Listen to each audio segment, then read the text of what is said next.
Hello, dear students. We have seen the arrival of Lorenzo, Jessica, and Solario, and a messenger from Venice. And they have given a letter to Bassanio. He read the letter, and Portia understood that the letter brought some bad news. Then she asked about it, and Bassanio replied, "Oh, sweet Portia, here are a few of the unpleasantest words that ever blotted paper." That means Bassanio says, "Oh, sweet Portia, here are some of the most unpleasant words that were ever written on a paper." And then Bassanio says, "Gentle lady, when I did first impart my love to you, gentle lady, when I first told you about my love, then he says, I freely told you all the wealth I had ran in my veins. I was a gentleman." Actually, what Bassanio says that when he revealed his love for the first time, and he talked about his wealth, and what all the things he said on that time, it was true.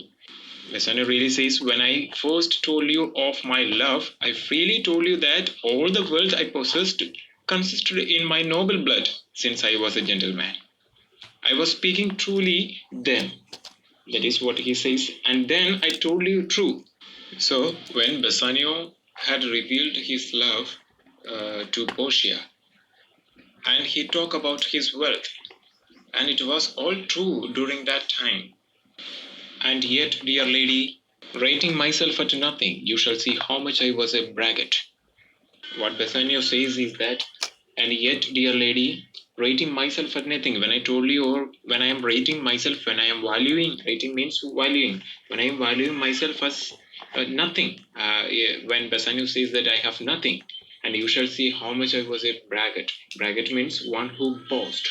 So he was, when he said that he has nothing, then actually he was praising himself.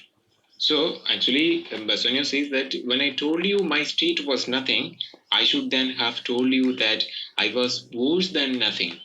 So Bassanio says, when I told you that I had nothing, then I was praising. I should have told you that I have less than nothing. So Bassanio is just revealing himself to her that he is with empty hands. So for indeed, I have engaged myself to a dear friend, engaged my friend to his mere enemy, to feed my means. So once again, Bassanio says, for indeed, I have engaged myself to a dear friend, engaged my friend to his mere enemy, to feed my means. So Bassanio says, I have been obliged to borrow from a dear friend. So as he is with an empty hands, he is without anything. So he is supposed to, or he was forced to borrow from his friend, and that friend is Antonio. We know that. And I have made my friend pledge himself to his sworn enemy. So Bassanio reveals that it's because of him that his friend had pledged with an enemy. That's why Bassanio says that I have been obliged to borrow from a dear friend, and have made my friend pledge himself to his sworn enemy in order to increase my resources. And all these things happen to meet Bassanio's need. In order to increase Bassanio's resources or Bassanio's need of money, Bassanio forced Antonio to pledge with, or Bassanio made his friend Antonio to pledge with his enemy, Shylock. We know its story, and Bassanio is revealing this story to Portia. Here is a letter, lady, a paper as the body of my friend, and every word in it a gaping wound, issuing lifeblood. Bassanio is just informing Portia about the letter. He says that the paper may be compared to the body of my friend. So he himself says that the paper as the body of my friend, and every word on it an open wound from which lifeblood is flowing.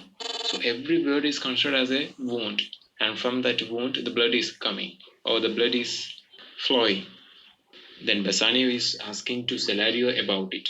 But is it true, Celario? Have all his ventures failed?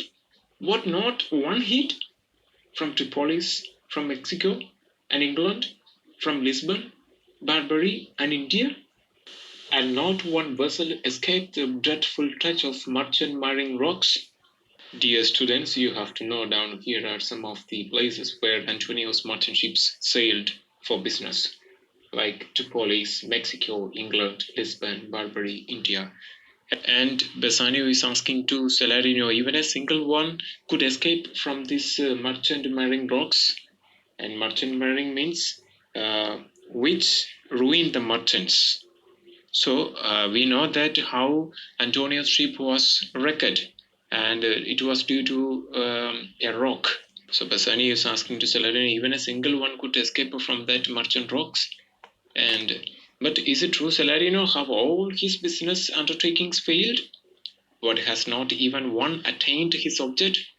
Coming from Tripoli, from Mexico, and from England, Lisbon, Barbary, and India, has not one ship escaped being wrecked on the dead rocks which so often ruin merchants? Then Salario replies, not one, my lord. Besides, it should appear that if he had the present money to discharge the Jew, he would not take it. That's a very sad thing. And Salarino replies that not one, my lord, not even a single ship was escaped. Besides, not only that, it turns out that even if he had money available at once to repay the Jew, he would not take it. So what Salario says that even if he has enough money to repay to the Jew, Shylock, he is not ready to take it. Never did I know a creature that did bear the shape of man, so keen and greedy to confound a man. He plays the Duke at morning and at night, and doth impede the freedom of the state. So Salario says that I have never known a living being in the form of a man, so keen and eager to destroy another man. Salario says that Shylock is such a very cruel man who always tries to destroy another man. He keeps applying to the Duke morning and evening and threatens to take legal action against the city's freedom if they refuse him justice. So what happens is that Shylock is always behind the Duke. Morning, afternoon, evening, always.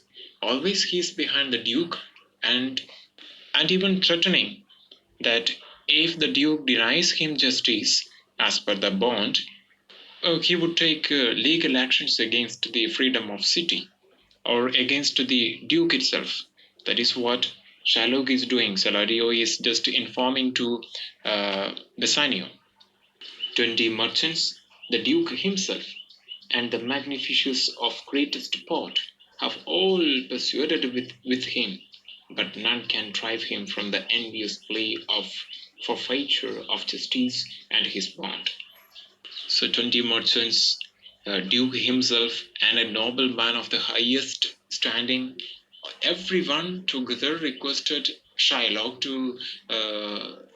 to show mercy towards Antonio, but he is not ready. He is always with his bond. But none can dissuade him from the revengeful claim for forfeiture of the bond with fulfillment of justice. That means Shylock is always showing his bond and asking for justice. That is what happens at Venice. Then Jessica says, when I was with him, I have heard him swear to Tubal and to Cos, his countrymen, that he would rather have Antonio's flesh than 20 times the value of the sum that he did owe him. And I know, my lord, if law, authority, and power deny not, it will go hard with poor Antonio. So Jessica is the daughter of Shylock, and she says that when she was with Shylock, she heard Shylock was swearing to, or Shylock was promising to Tubal. Tubal, we have seen Tubal, one of his close friends, from whom he had taken some amount of money for Antonio. And he promised to Tubal and to his countrymen, to his religion, that he would rather have Antonio's flesh than 20 times the value of the sum.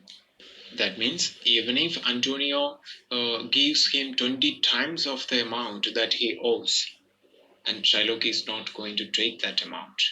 He is going to take the flesh from Antonio's heart. That is what he has promised with his friends, Tubal, countrymen, and with his religious people. Jessica also informs that if the authority, law, and power deny not, if the authority and power is not denying Shylock to take the flesh, then it will go hard with the poor Antonio. Then it is going to be a big problem for Antonio. That's what Jessica says. Because Jessica knows very well about his father's behavior. That's why Jessica says like this. And I know well, my lord, that unless the law and the higher powers refuse him, it will be a hard case for poor Antonio. So Jessica is warning them because she knows very well about her father. That's why she says that we have to do something, otherwise it will be very bad for poor Antonio. Dear students, I stop it for today and I request you all to have a character study of Shylock based on Jessica's dialogue. You have to write a paragraph about Shylock's character. Have a nice day. God bless you.